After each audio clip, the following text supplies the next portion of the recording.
اللہ الرحمن الرحیم رب اشرح لی صدری ویسر لی امری واحلل عقدۃ من لسانی یفقہوا قولی۔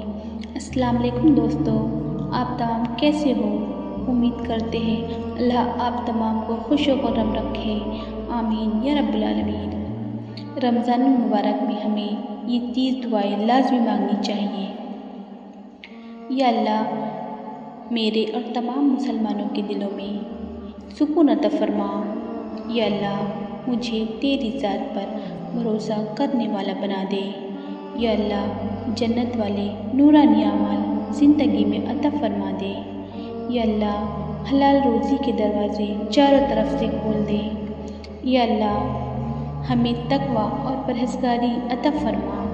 یا اللہ تیری عظمت اور بڑائی ہمارے دلوں میں ڈال دے۔ یا اللہ ہمارے دل میں اسلام کی روشنی کو ہمیشہ زندہ رکھ۔ یا اللہ ہمیں شکر گزاری والا بنا دے۔ یا اللہ تو مجھے اور تمام مسلمانوں کے جو بھی پریشانی ہو ان تمام پریشانی کو دور فرما دے۔ یا اللہ ہمیں اس راستے پہ چلا کہ ہم لوگوں کی مدد کر پائے۔ یا اللہ ہمیں اس بات پر پکا یقین کرنے والا بنا دے، چاہے جو مرضی ہو جائے لیکن ہمارا اللہ ہمارے حق میں بہترین فیصلہ کرنے والا ہے۔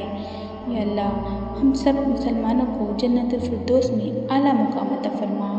یا اللہ ہمیں صبر کرنے والوں میں تیرے نیک بندوں میں شامل فرما۔ یا اللہ ہمیں ہر قدم پر صحیح فیصلہ کرنے والا بنا دے۔ یا اللہ ہمارے خیالات اور سوچوں کو پاک اور پرہیزگاری عطا فرما۔ یا اللہ ہمیں ایمان کامل نصیب فرما۔ یا اللہ دنیا اور آخرت کی بھلائی ہمیں نصیب فرما۔ یا اللہ ہمیں اخلاق والے اعمال نصیب فرما۔ یا اللہ قیامت کے دن عرش کا سایہ ہمیں نصیب فرما۔ یا اللہ موت تک ہمارے ایمان کی حفاظت فرما۔ یا اللہ دنیا اور آخرت کی ذلت سے ہماری حفاظت فرما۔ یا اللہ نزا کے وقت زبان پہ کلمہ طیبہ جاری فرما۔ یا اللہ ہمیں ہمارے والدین، عزیز و اقارب اور دوستوں کو سکون و ایمان کی دولت والی زندگی نصیب فرما۔ یا اللہ ہمیں ہدایت کامل نصیب فرما۔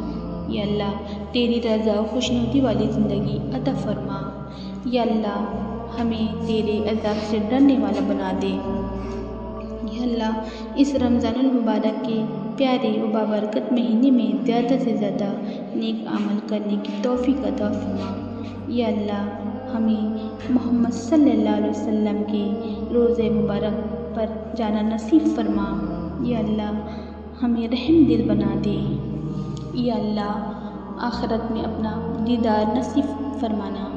یا اللہ آخرت میں اپنا دیدار نصیب فرمانا۔